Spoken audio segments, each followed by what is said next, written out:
Hello friends, last class में हमने discuss किया अकाउंटिंग के फंक्शंस वगैरह के बारे में, अकाउंटिंग की डेफिनेशन के बारे में। आज हम डिस्कस करेंगे अकाउंटिंग के सब फील्ड्स के बारे में।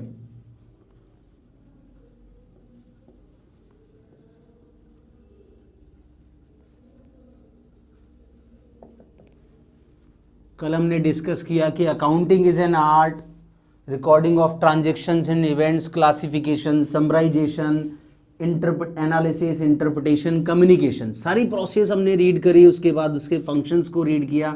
आज हम देखेंगे कि अकाउंटिंग को किन किन फील्ड्स में यूज किया जाएगा, और वहां सबसे पहली जो फील्ड वेरी इंपॉर्टेंट आ रही है वो है हमारे लिए financial accounting.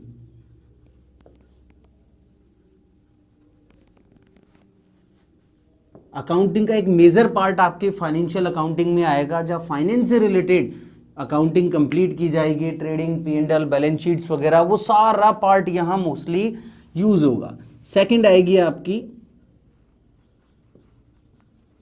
Management accounting,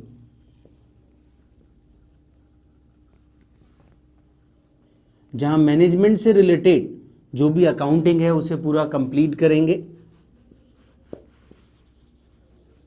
third आएगी कॉस्ट अकाउंटिंग, और इस कॉस्ट अकाउंटिंग में ये चेक किया जाएगा कि जो अगर कंपनी किसी प्रोडक्ट को मैन्युफैक्चर कर रही है, प्रोसेस कर रही है, माइनिंग एक्टिविटी कर रही है,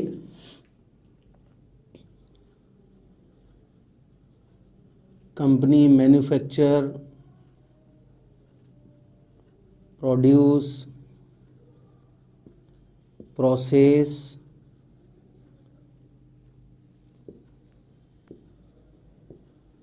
और माइनिंग ए प्रोडक्ट, तो उस कंपनी में कॉस्ट अकाउंट्स को अलग से बनाया जाएगा।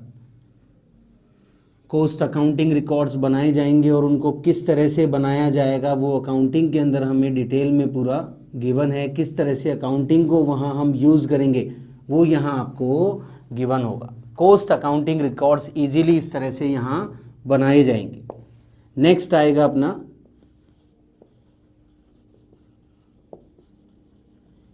Social responsibility accounting.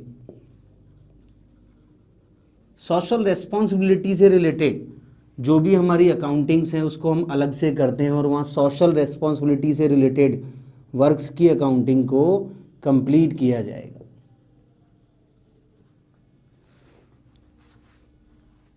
Social responsibility से रिलेटेड जो वर्क किया उसकी सोर्स ऑफ फंड क्या है और उसको हमने यूज कहाँ किया है, ये हम इस अकाउंटिंग के अंदर पूरा डिटेल में देखेंगे। और लास्ट आएगी आपकी ह्यूमन रिसोर्सेज अकाउंटिंग।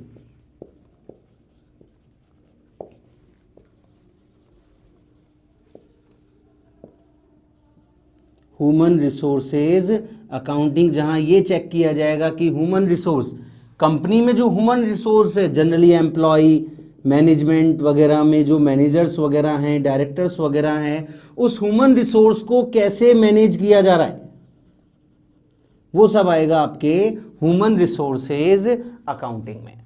तो इस तरह 5 पार्ट्स हैं हमारी इस अकाउंटिंग के, सब फील्ड्स हैं। दोबारा से हम उनको देख लेते हैं। फाइनेंशियल अकाउंटिंग सबसे मेन अकाउंटिंग जो है, जहां आप कंपनी से रिलेटेड फाइनल अकाउंट्स को प्रिपेयर किए जाएंगे।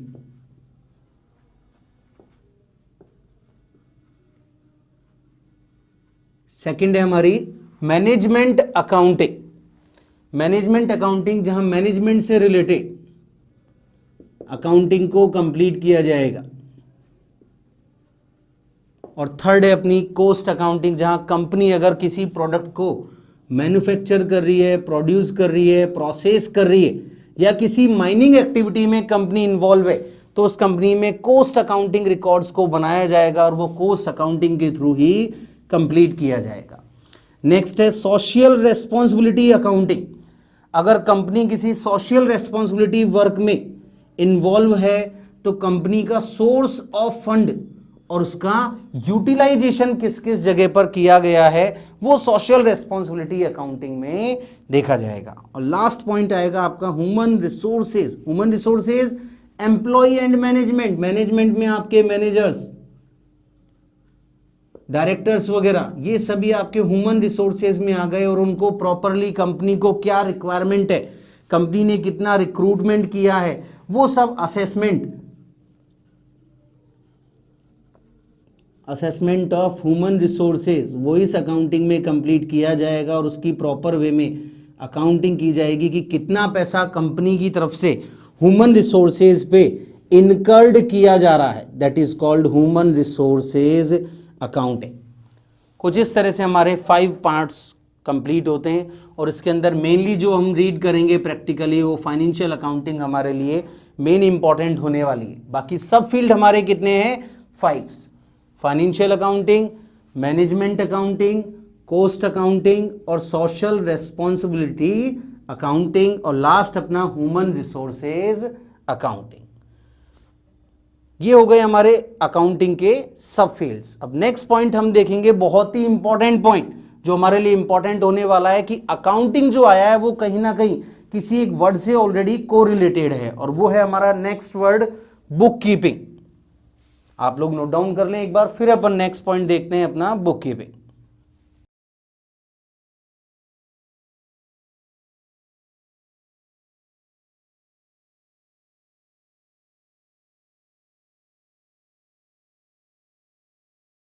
नेक्स्ट पॉइंट है हमारा बुक कीपिंग।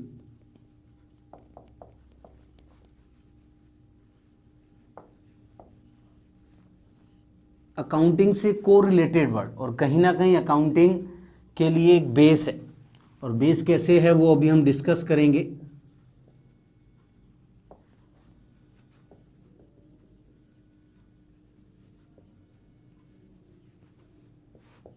आधार, अकाउंटिंग के लिए एक आधार है बुक कीपिंग और आधार कैसे है वो इसकी डेफिनेशन से ही आपको आइडिया लग जाएगा।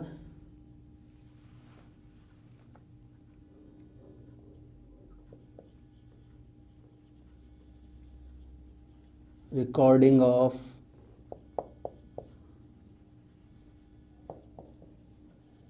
transactions and events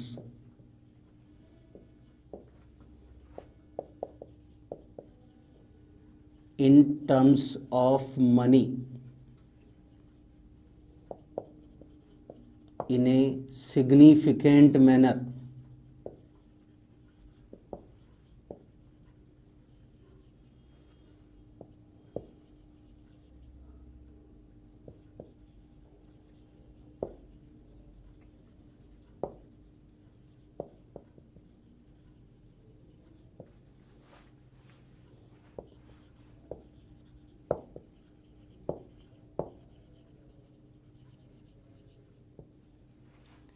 देखिए बहुत ही इंपॉर्टेंट पॉइंट कि recording of transactions and events in terms of money in a significant manner for check financial effect. क्योंकि बाकी सारे वर्ड्स तो हमारे पढ़े हुए हैं लेकिन यहाँ जो एक सबसे इंपॉर्टेंट पॉइंट आ रहा है वो हमारे लिए क्या आ रहा है, फाइनेंशियल इफेक्ट्स को चेक करने के लिए बुक कीपिंग को किया जाएगा। और बुक कीपिंग का पार्ट यहाँ होगा हमारे लिए जो भी ट्रांजैक्शन और इवेंट है उसको रिकॉर्ड करना, रिकॉर्ड कर दिया जाए। किसी भी ट्रांजैक्शन और इवेंट को रिकॉर्ड करना जिससे कि उसके फाइनेंशियल इफेक्ट का पता लगाया जा सके। फाइनेंशियल इफेक्ट उसका क्या हुआ है वो किसका पार्ट होगा, हमारे बुक कीपिंग का। अब आपको लगेगा कि कहीं ना कहीं बुक कीपिंग और अकाउंटिंग दोनों सेम है, कुछ हल्का फुल्का फर्क इसमें आपको नजर आ रहा होगा, लेकिन एक बहुत ही इंपॉर्टेंट वर्ड यहां मैंने आपको बता दिया है कि बुक कीपिंग क्या है, बेस फॉर अकाउंटिंग। कि जब भी हम अकाउंटिंग करेंगे उसमें सबसे पहले हम क्या करेंगे, बुक कीपिंग का पार्ट करेंगे। पहले उन ट्रांजैक्शंस को रिकॉर्ड करेंगे और फिर उनका फाइनेंशियल इफेक्ट भी चेक करेंगे। सबसे ज्यादा इंपॉर्टेंट वर्ड है बुक कीपिंग की डेफिनेशन में फाइनेंशियल इफेक्ट। अगर ये वर्ड हमने बुक कीपिंग की डेफिनेशन में यूज नहीं किया तो इट मींस बुक कीपिंग की डेफिनेशन हमारी अधूरी रह गई। और बुक कीपिंग का बेस फॉर अकाउंटिंग, जब भी अकाउंटिंग हम करेंगे तो कहीं ना कहीं वहां बुक कीपिंग हमारे लिए बेस होगी। इसके मेन इंपॉर्टेंट ऑब्जेक्ट्स क्या क्या हैं वो हम इसके साथ में ही डिस्कस कर लेते हैं और फिर हम एक मेजर पॉइंट डिस्कस करेंगे, बुक कीपिंग और अकाउंटिंग में क्या डिफरेंस है।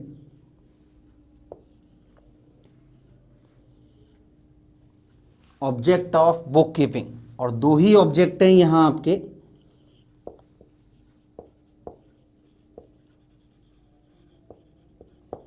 सिस्टमेटिक रिकॉर्ड ऑफ ट्रांजैक्शंस, और सेकंड वेरी इंपॉर्टेंट जो आपको बोला गया, असर्टेन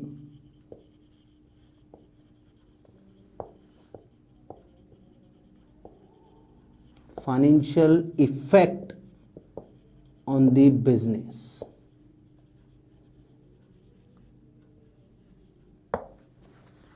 फाइनेंशियल इफेक्ट चेक किया जाएगा, ये ध्यान रखना है। सिर्फ ये पता लगाया जा सकेगा कि क्या प्रभाव हुआ है, लेकिन अगर हम सोचें कि क्या हम फाइनल अकाउंट प्रिपरेशन कर सकते हैं बुक कीपिंग के बेस पर, तो फाइनल अकाउंट्स को नहीं बनाया जा सकता बुक कीपिंग के बेस पर। क्या किसी भी तरह की नेट प्रॉफिट या ग्रॉस प्रॉफिट फाइनेंशियल पोजीशन का आइडेंटिफिकेशन किया जा सकता है, तो वो भी आप बुक कीपिंग के बेस पर नहीं कर सकते। क्या कोई डिसीजन मेकिंग अगर कंपनी को लेनी है तो वो इसके बेस पर ले सकते हैं, तो हम कहेंगे पॉसिबल नहीं है। तीनों ही चीजें बुक कीपिंग के बेस पर पॉसिबल नहीं है, लेकिन इन तीनों ही चीजों को अकाउंटिंग के बेस पर किया जा सकता है। यही हमारा नेक्स्ट पॉइंट है कि बुक कीपिंग बेस है ओनली अकाउंटिंग के लिए, और अकाउंटिंग आगे बुक कीपिंग से चला जाएगा। बुक कीपिंग से सिर्फ उसे बेस मिलेगा, और उस बेस के बेस पर ही वो आगे फाइनल अकाउंट्स बनाएगा, फाइनेंशियल पोजीशन चेक करेगा और डिसीजन मेकिंग भी करेगा। अगेन हम देख लेते हैं एक बार समरी वे में कि बुक कीपिंग क्या है। Book keeping recording of transaction से रिलेटेड है, और ये चेक करेगी कि कंपनी के बुक्स में इन ट्रांजैक्शन और इवेंट्स का क्या फाइनेंशियल इफेक्ट हो रहा है। फाइनेंशियल इफेक्ट चेक किया जाएगा बुक कीपिंग के थ्रू। बुक कीपिंग ये नहीं बताएगी कि कंपनी की फाइनेंशियल पोजीशन कैसी है, क्या कंपनी कोई डिसीजन ले सकती है या नहीं ले सकती है, लेकिन बुक कीपिंग ये बता देगा कि किसी भी ट्रांजैक्शन का कंपनी पे क्या फाइनेंशियल इफेक्ट हुआ है। तो नोट डाउन कर लें आप इसको, फिर अपन देखेंगे कि what is the difference between book keeping and accounting. कहीं ना कहीं दोनों एक दूसरे से सेम नजर आ रहे हैं, लेकिन दोनों में क्या बेसिक डिफरेंस है वो है हमारा नेक्स्ट पॉइंट। और उसमें कुछ पॉइंट हमने देख भी लिए यहां पर कि फाइनल अकाउंट प्रिपरेशन नहीं हो सकती बुक कीपिंग के बेस पर, फाइनेंशियल पोजीशन कैलकुलेट नहीं हो सकती है, डिसीजन मेकिंग नहीं हो सकती है, और भी पॉइंट हैं जो हम आगे डिस्कस करेंगे। तो एक बार आप सभी नोट डाउन कर लें इसको, फिर अपन आगे कंप्लीट करते हैं।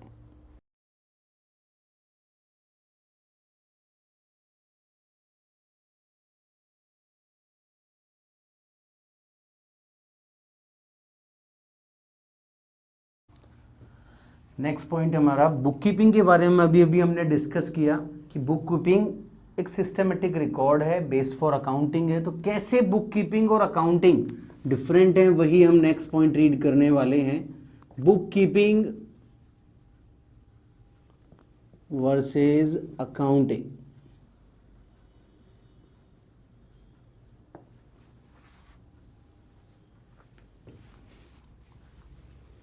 फर्स्ट पॉइंट आ रहा है हमारा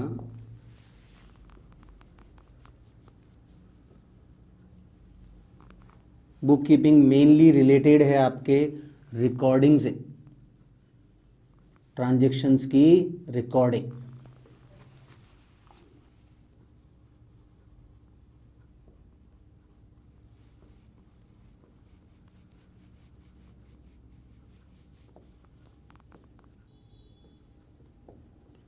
लेकिन अकाउंटिंग की प्रोसेस में आपके रिकॉर्डिंग, क्लासिफिकेशन, समराइजेशन और आगे सारी प्रोसेस हैं, लेकिन समराइजेशन की प्रोसेस पे आपके फाइनल अकाउंट्स एंड हो जाएंगे, इसलिए हम कहेंगे summarising of accounts, transaction and events. ये हो गया फर्स्ट पॉइंट कि बुक कीपिंग रिकॉर्ड करती है ट्रांजैक्शंस को। Second point, financial statements are not prepare by book keeping. Book keeping के बेस पर आप फाइनेंशियल स्टेटमेंट्स को नहीं बना सकते। फाइनेंशियल इफेक्ट आप पता लगा सकते हैं कि क्या फाइनेंशियल इफेक्ट हुआ है, only financial effect can be determine.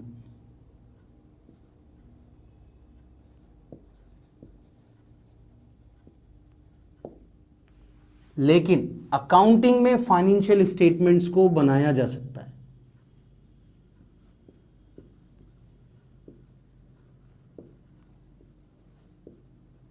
Financial statements are prepare on the basis of book keeping. Very important, यहां बेस है बुक कीपिंग, वो इसी जगह से आपको पता लग जाएगा और इसीलिए हमारा नेक्स्ट पॉइंट बनेगा कि book keeping base for accounting.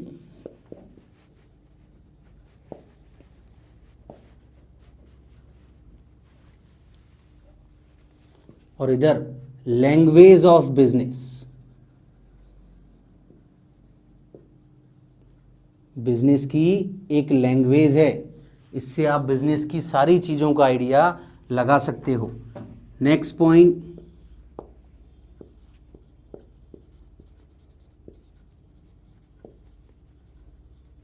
Financial position not possible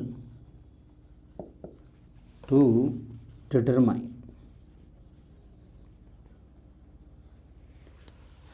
financial position भी यहां पता नहीं लग सकती। जब आप फाइनेंशियल स्टेटमेंट्स को ही रेडी नहीं कर पाएंगे तो फाइनेंशियल पोजीशन भी आपको यहां पता नहीं लग सकती, लेकिन अकाउंटिंग में इजीली आप आइडेंटिफाई कर सकते हो।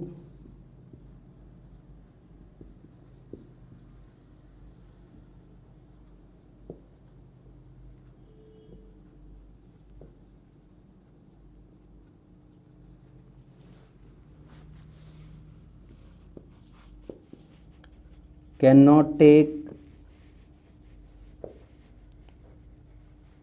Managerial decision. कोई भी मैनेजरियल डिसीजन बुक कीपिंग के बेस पर नहीं लिया जा सकता।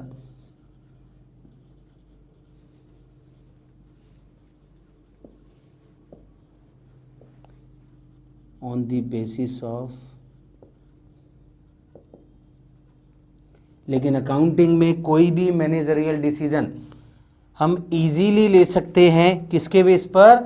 अकाउंटिंग में फाइनेंशियल डेटा जो आपके पास होगा, फाइनेंशियल डेटा में क्या होगा हमारे पास? Trading, P&L, balance sheet, cash flow statements वगैरह जो भी होंगे, उन सब के बेस पर हम इजीली आइडेंटिफाई कर सकते हैं कि क्या फाइनेंशियल मैनेजर डिसीजन अगर लेने हैं तो क्या उनको लिया जा सकता है या उनको लेना बेनिफिशियरी है या नहीं है, वो सब हमें इस जगह पर मिल जाएगा। और देन लास्ट आपका कौन सा आएगा? 6th point. पॉइंट्स क्या क्या आ गए अपने? मेनली रिकॉर्डिंग का आ गया है, फाइनेंशियल स्टेटमेंट्स वाला आ गया। तो ये देखें आप, फाइनेंशियल स्टेटमेंट्स को ही जब नहीं बनाया जा सकता तो फाइनेंशियल पोजीशन का भी पता नहीं लगेगा, और आप कोई मैनेजिंग डिसीजन, मैनेजरियल डिसीजन अगर आपको कोई लेना है तो वो भी हम यहां पर नहीं ले पाएंगे। और इसी तरह can not determine liquid position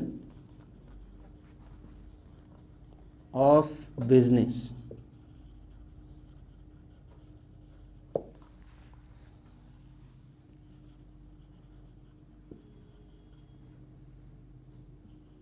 easily calculate liquid position of business।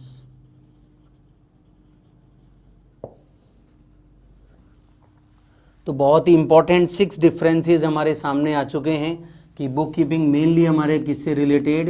Recording से रिलेटेड है। अकाउंटिंग किससे रिलेटेड है? समराइजिंग ऑफ अकाउंट्स, जिससे कंपनी के अकाउंट्स को प्रिपरेशन फाइनल अकाउंट्स प्रिपेयर किए जाएंगे on the basis of book keeping.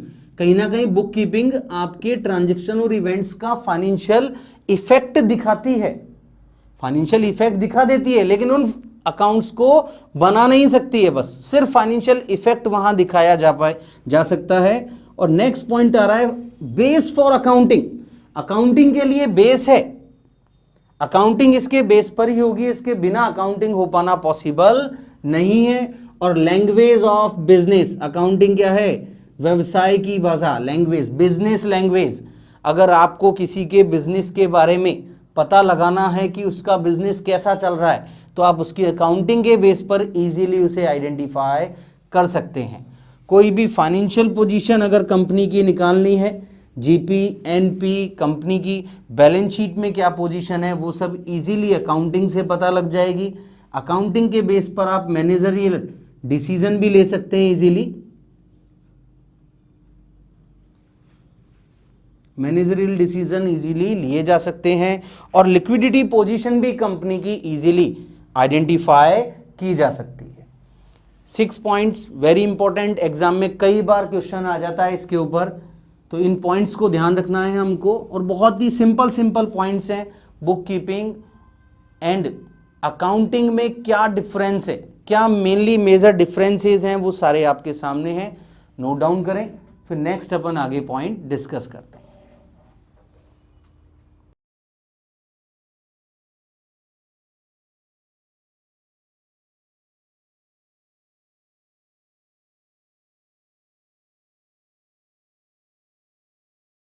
तो नेक्स्ट एक और पॉइंट अपना जो इसके अंदर है, जो मेनली मेजर डिफरेंस नहीं है लेकिन उसे डिफरेंस में काउंट कर लिया जाता है, कि बुक कीपिंग में कोई भी सब फील्ड नहीं है, नो सब फील्ड ऑफ बुक कीपिंग। ये कोई एक मेजर डिफरेंस नहीं है, लेकिन ठीक है, इसको एक डिफरेंस मान लिया गया है कि बुक कीपिंग में कोई भी सब फील्ड नहीं है।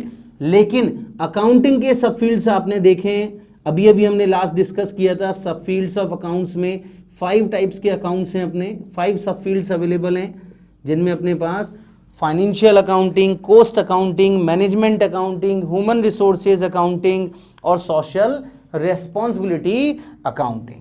तो इन पॉइंट्स को हमें ध्यान रखना है और इन पॉइंट्स के ही बेस पे क्वेश्चन को कंप्लीट करना है। Next point, users of accounting information, कि अकाउंटिंग से रिलेटेड जो भी इंफॉर्मेशन हमारी होगी उसके कौन कौन यूजर्स होंगे।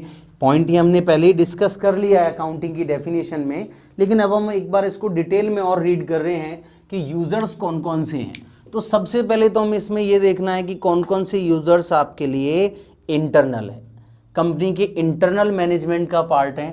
इन्वेस्टर्स कंपनी के एक्सटर्नल जनरली, एम्प्लॉयज आपकी कंपनी का इंटरनल यूजर होगा, लेंडर्स जिन्होंने आपकी कंपनी को लोन दिया है, सप्लायर्स क्रेडिटर्स जिनसे आपने उधार माल परचेज किया है या उधार आपकी कोई भी एक्टिविटी की जा रही है, कस्टमर्स जिनको आपने गुड्स सेल किया है, गवर्नमेंट एंड दियर एजेंसीज ये भी आपके एक्सटर्नल यूजर्स, पब्लिक और वेरी इंपॉर्टेंट लास्ट क्या आ रहा है आपका मैनेजमेंट। मैनेजमेंट भी आपकी कंपनी के इंटरनल यूजर का पार्ट होगा। बाकी सभी आपकी कंपनी के क्या हैं, एक्सटर्नल यूजर्स हैं। सबसे पहला तो ये पॉइंट हमारे लिए क्लियर हो गया कि कौन से यूजर्स हमारे लिए इंटरनल हैं। वो सभी यूजर्स आपके लिए इंटरनल होंगे जो कहीं ना कहीं कंपनी के इंटरनल एनवायरनमेंट से या कंपनी से किसी ना किसी तरह से जुड़े हुए हैं, कनेक्टेड हैं। तो कनेक्टेड कौन कौन है, एम्प्लॉयज कनेक्टेड हैं और मैनेजमेंट कनेक्टेड है, इंटरनली कनेक्टेड होने चाहिए।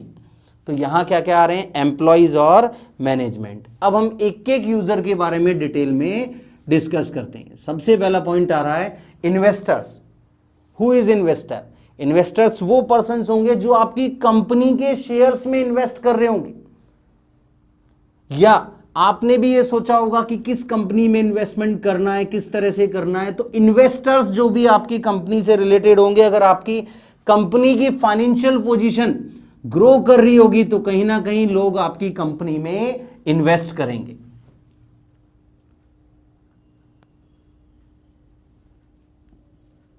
तो इन्वेस्टर्स रेगुलरली कंपनी की ग्रोथ को चेक करते हैं।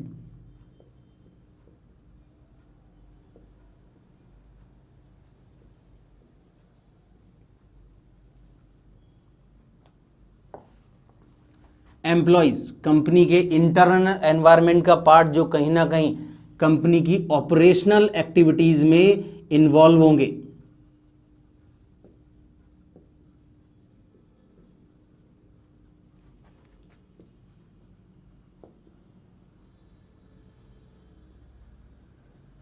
कंपनी की ऑपरेशनल एक्टिविटीज, जिन एक्टिविटीज के थ्रू कंपनी मार्केट में रन कर रही है। लेंडर्स, जिन्होंने आपकी कंपनी को लोन दिया है।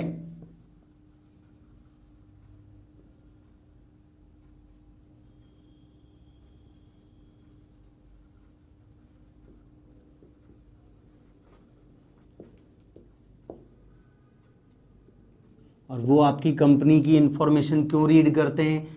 जिससे ये पता लगे कि क्या कंपनी की क्रेडिटेबिलिटी में कोई कमी तो नहीं आई है।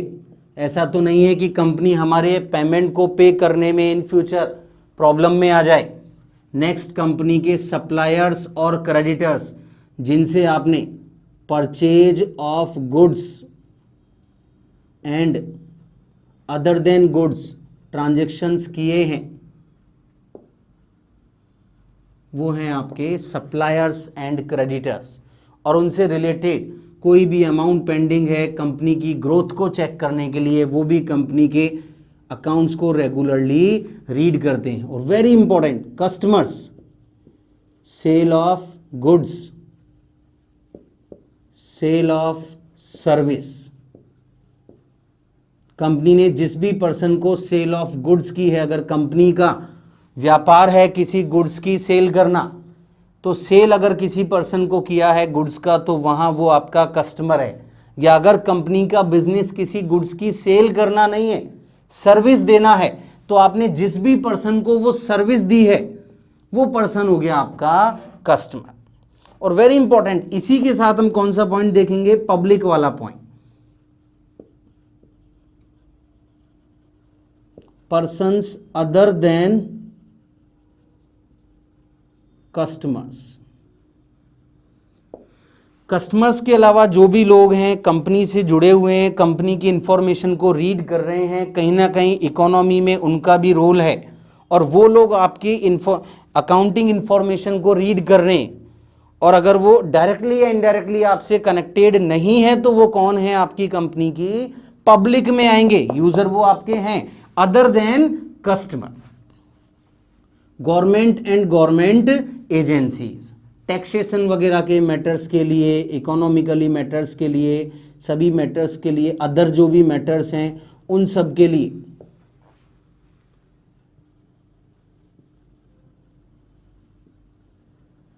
अदर रिलेटेड मैटर्स के लिए गवर्नमेंट एजेंसीज भी कंपनीज की इंफॉर्मेशन को यूज करती हैं।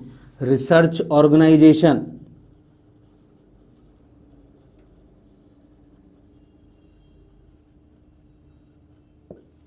वो सभी आपके गवर्नमेंट का पार्ट। और लास्ट आ रहा है आपका मैनेजमेंट।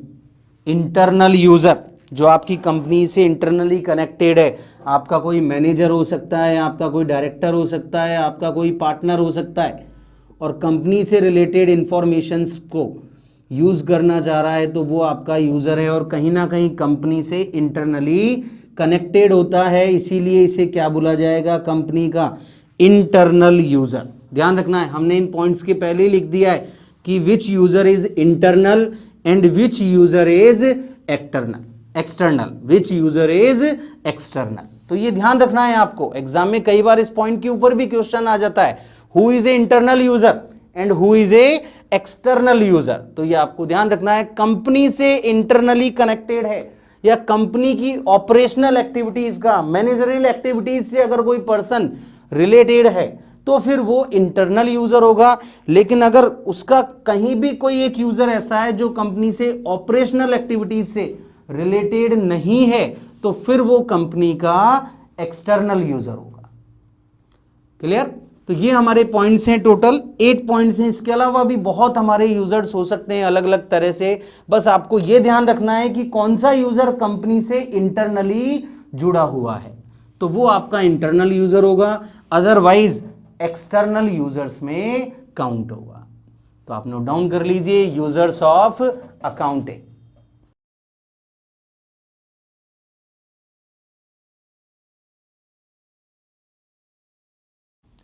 नेक्स्ट पॉइंट हम डिस्कस कर रहे हैं role of accountant in the society, कि अकाउंटेंट का सोसाइटी में क्या रोल है।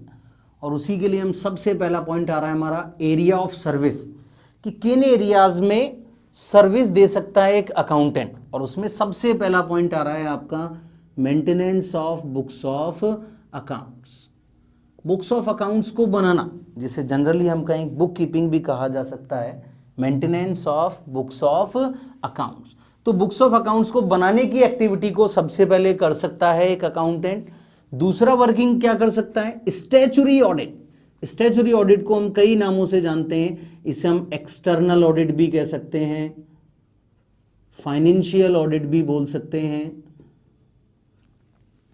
कंपनी के अकाउंट्स जब ईयर एंड पर कंप्लीट हो चुके हैं, अकाउंट्स बनाता कौन है, जनरली एक अकाउंटेंट बनाएगा।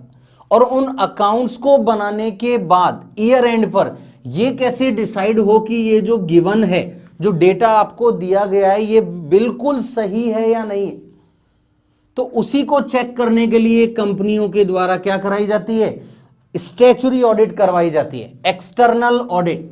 एक एक्सटर्नल पर्सन आता है, इसीलिए इसका वर्ड क्या बोला है हमने, एक्सटर्नल ऑडिट भी बोलते हैं इसको, स्टैच्यूटरी ऑडिट की जगह एक्सटर्नल पर्सन आता है और वो आके इस ऑडिट को करता है। पूरे साल के अकाउंट्स को वो चेक करता है कि क्या उनमें कोई मिस्टेक है। फाइनेंशियल ऑडिट करता है, फाइनेंशियल डेटा को चेक करता है। नॉन फाइनेंशियल डेटास को जनरली उनको चेक करने के लिए कोई इशू नहीं है। फाइनेंशियल डेटास में अगर कोई कमी है तो इस ऑडिटर को उस चीज को अपनी रिपोर्ट्स में दिखाना जरूरी होता है। अपनी ओपिनियन देता है ये कि क्या कंपनी के अकाउंट्स को ट्रू एंड फेयर बनाया गया है या नहीं बनाया गया है। कंपनी के accounts true and fair, profit और loss, true and fair financial position दिखा रहे हैं या नहीं दिखा रहे हैं, ये स्टैच्यूटरी ऑडिटर की ओपिनियन होती है कि वो बुक्स ऑफ अकाउंट्स को चेक करेगा और उनके बेस पर ये डिसीजन देगा कि क्या उन अकाउंट से जो प्रॉफिट निकाला गया है वो ट्रू एंड फेयर है या नहीं है। पॉइंट आता है कि इस स्टैच्यूटरी ऑडिटर की रिक्वायरमेंट क्यों आई। बुक्स ऑफ अकाउंट्स तो यहां आपके बन चुके हैं, अकाउंटेंट बना ही रहा है आपके, तो अगर उसने अकाउंटेंट ने बुक्स ऑफ अकाउंट्स बना दिए हैं तो उन अकाउंट्स को चेक करने की जरूरत क्या है, उसने सही अकाउंट्स बनाए होंगे। ये जो पर्सन है, ये पर्सन होगा कंपनी का इंटरनल यूजर, कंपनी से इंटरनली रिलेटेड होगा कहीं ना कहीं। हो सकता है इससे कुछ एरर्स रह जाएं और हो सकता है कि इससे कुछ फ्रॉड करा लिए जाएं। तो उन एरर्स और फ्रॉड को आइडेंटिफाई करने के लिए जनरली एरर्स को आइडेंटिफाई ऑडिटर कर लेता है, फ्रॉड्स को कुछ लेवल तक वो चेक कर लेता है, कुछ लेवल तक पता लगा लेता है, तो वो उन फ्रॉड्स एरर्स को दूर करा सकता है और उसके बाद ही वो अपनी ओपिनियन देता है। और जब वो अपनी ओपिनियन देता है, उस ओपिनियन पे ही बिलीव कंपनी का एक्सटर्नल यूजर करता है। जब तक आपके अकाउंट्स को स्टैच्यूटरी ऑडिट नहीं कराया गया है तब तक वो अकाउंट्स पब्लिक में पब्लिश नहीं किए जाएंगे। वो अकाउंट्स पब्लिक के लिए किसी भी तरह से फायदे के नहीं है, क्योंकि जब तक उन पे ऑडिट नहीं हुई, जब तक उनकी ऑडिट एक्सटर्नल ऑडिटर ने नहीं करी, तो उन्हें अभी 100% सही नहीं माना जा सकता। इसीलिए जब एक पर्सन उनकी ऑडिट कर देता है उन अकाउंट्स की, तो फिर ये मान लिया जाता है कि ये जो प्रॉफिट आया है ये ट्रू एंड फेयर आया है। ये देखें, आप ट्रू एंड करेक्ट नहीं बोला गया यहां पर, क्योंकि ट्रू एंड करेक्ट तो अकाउंटेंट ही निकाल सकता है। हो सकता है उसने कोई फ्रॉड कर दिया हो, इसीलिए ऑडिटर जब भी प्रॉफिट लॉस फाइनेंशियल पोजीशन बताता है तो वो क्या वर्ड यूज करता है, true and fair, not use true and correct. वो ये यूज नहीं करता कि ये एकदम सही है, वो कहता है ट्रू एंड फेयर है। थर्ड, एक अकाउंटेंट का रोल जो हो सकता है वो कंपनी में हो सकता है इंटरनल ऑडिट का। जैसे ऑडिट आपकी एक्सटर्नल हो रही है, ऐसे ही कंपनी की इंटरनल ऑडिट कंपनी के इंटरनल एनवायरनमेंट में डे टू डे बेसिस पर कराई जा सकती है। एक पर्सन अपॉइंट किया जा सकता है जो डे टू डे बेसिस पर कंपनी के अकाउंट्स को चेक करेगा कि उनमें कोई कमी तो नहीं है, वो है आपका internal auditor.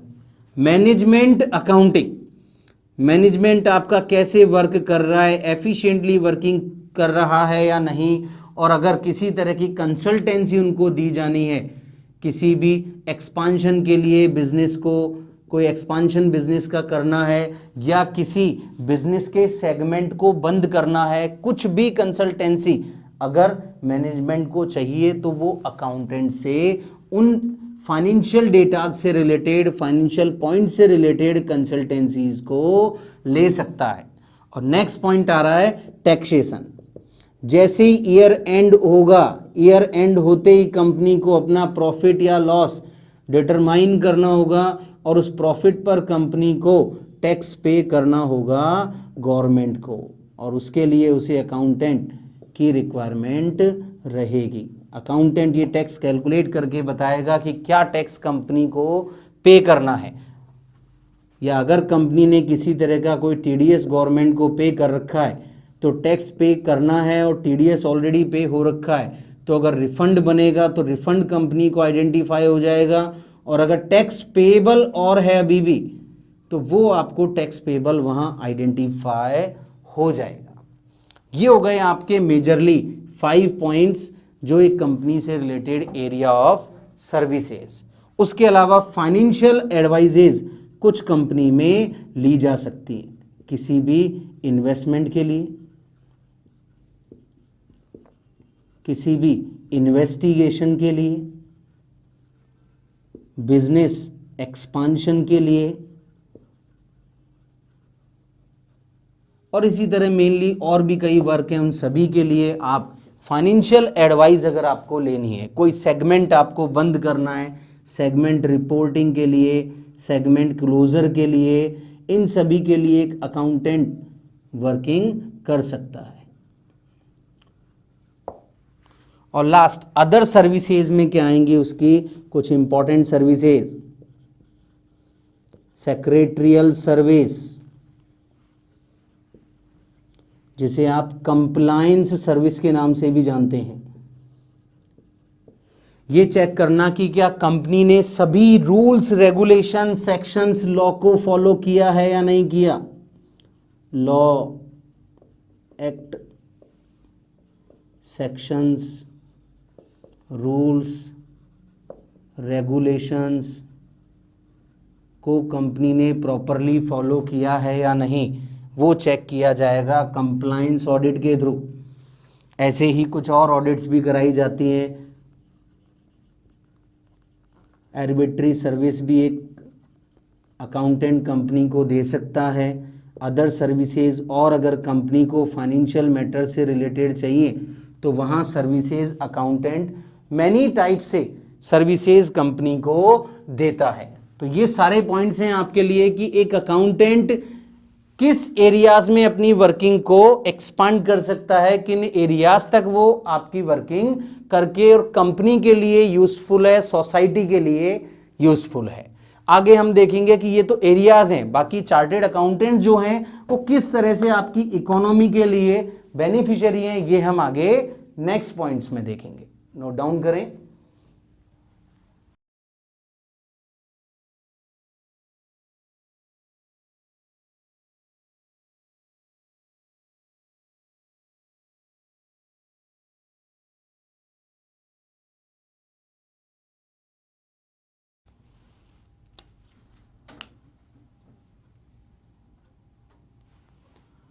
Role of accountant in the society, और उसमें हमने फर्स्ट पॉइंट अभी डिस्कस किया एरिया ऑफ सर्विसेज, और जिसमें हमने देखा कि एक अकाउंटेंट के लिए मैनी एरियाज हैं जहां वो अपनी सर्विस दे सकता है, अकाउंटिंग से लेकर ऑडिटिंग, ऑडिटिंग से लेकर टैक्सेशन और कंप्लायंसेस तक भी उसके पास काफ़ी सारे पॉइंट हैं। वो हमने देखा, अभी लास्ट पॉइंट में हमने डिस्कस किया है। उसके बाद हम आगे देख रहे हैं कि चार्टेड अकाउंटेंट का एक मेजरली रोल होता है सोसाइटी के लिए, और वो क्या रोल है, उसका सबसे पहला रोल रहेगा यहाँ पे एरियाज के बाद सीए इन इंडस्ट्री। जो वर्किंग कर रहा है वो वहां कैसे वर्किंग करेगा और कैसे सोसाइटी के लिए वहां उसका प्रॉपर रोल है कि जब वो एक इंडस्ट्री में वर्किंग कर रहा है तो इंडस्ट्री में वर्किंग करते हुए उस इंडस्ट्री के लिए एक प्रॉपर अकाउंटिंग कर सकता है, जिसमें ट्रेडिंग, P&L, बैलेंस शीट्स वगैरह बनाना, सारी वर्किंग इसका पार्ट होगी।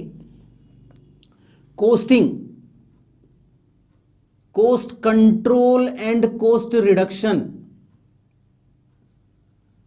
कैसे किसी प्रोडक्ट की कोस्ट पर यूनिट को कंट्रोल किया जाए और कैसे कोस्ट का रिडक्शन किया जा सकता है। ये सब बहुत इजीली एक सीए कैलकुलेट कर सकता है, प्रॉपर वे में उस चीज को निकाला जा सकता है और एक सिस्टमेटिक वे में कोस्टिंग में कोस्ट कंट्रोल और कोस्ट रिडक्शन की प्रोसेस को कंप्लीट किया जा सकता है। और next third point, cost in CA in industry में very important point, budgetary control, कि किसी भी इंडस्ट्री के लिए ये कैसे डिसाइड किया जाए कि उसके नेक्स्ट ईयर में होने वाले एक्सपेंसेस क्या होंगे या नेक्स्ट ईयर में वो कैसे वर्किंग कर सकता है। तो उसके लिए बजटरी कंट्रोल, प्रीवियस ईयर के डेटा और फ्यूचर डेटाज के बेस पर, फ्यूचर एस्टिमेशंस के बेस पर कंपनी के लिए बजटरी कंट्रोल करना, वो एक सीए का पार्ट है और सीए इंडस्ट्री में बहुत इजी वे में उन चीज़ों को कंप्लीट कर सकता है और सर्विस हमारी प्रोवाइड कर सकता है एक इंडस्ट्री के लिए प्रॉपर वे में। और वो भी 3 मेजरली एरियाज आपके सामने हैं, accounting, costing and budgetary control.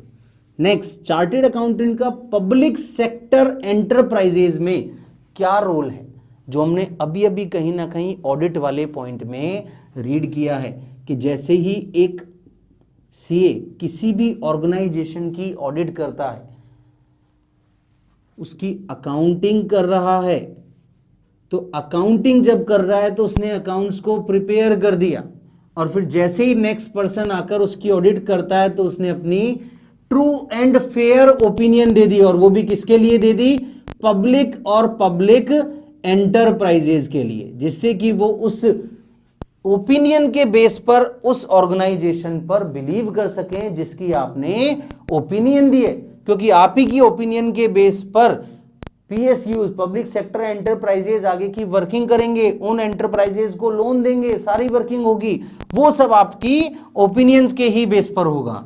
और नेक्स्ट पॉइंट आ रहा है सीए इन framing fiscal policies. Fiscal policies में एक बहुत मेजर कंट्रीब्यूशन होता है सीए का ट्रेड के लिए, कि किसी एक पर्सन से, एक बिजनेस से आप जुड़े हुए, वो जो भी व्यापार कर रहे हैं, कैसे आप उससे रिलेटेड पॉलिसीज को डिसाइड कर रहे हो, पॉलिसीज को कैसे कंट्रोल कर रहे हैं, कैसे टाइमली बेसिस पर अगर उनमें कोई चेंजेस करना है तो कैसे वो चेंजेस ट्रेड के लिए किया जा रहा है, कॉमर्स के लिए किया जा रहा है, और फिर मेन इंपॉर्टेंट लास्ट में इंडस्ट्री के लिए कैसे उन फिस्कल पॉलिसीज को रेडी किया जा रहा है और टाइमली बेसिस पर कैसे उनको अपडेट किया जा रहा है।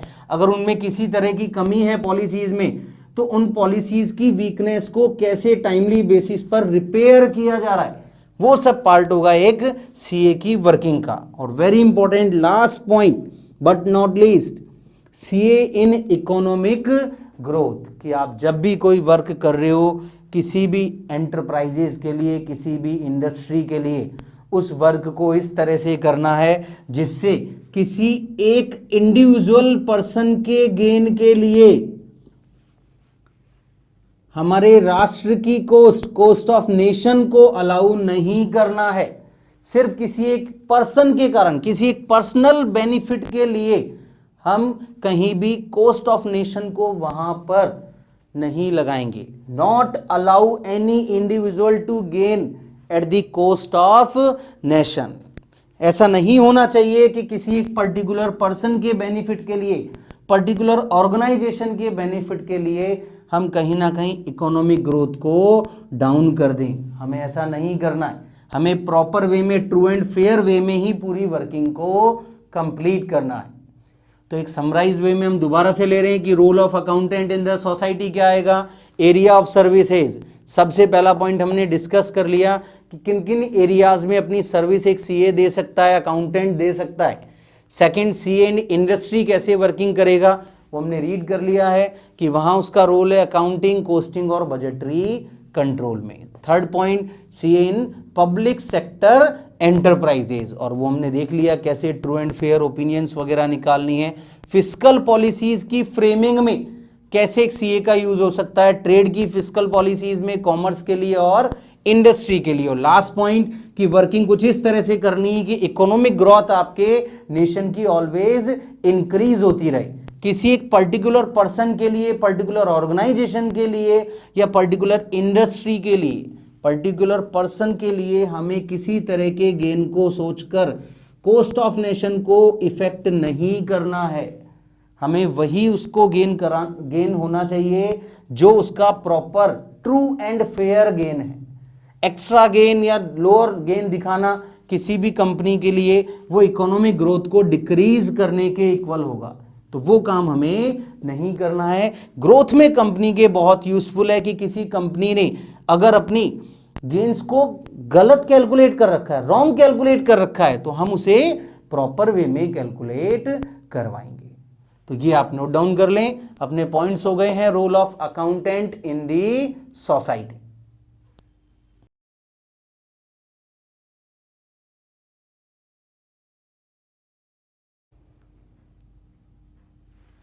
तो नोट डाउन आप लोगों ने कंप्लीट कर लिया role of accountant in the society. 5 points हैं अपने कंप्लीट। नेक्स्ट जो अपन पॉइंट है फिर वो अपन कल डिस्कस करते हैं।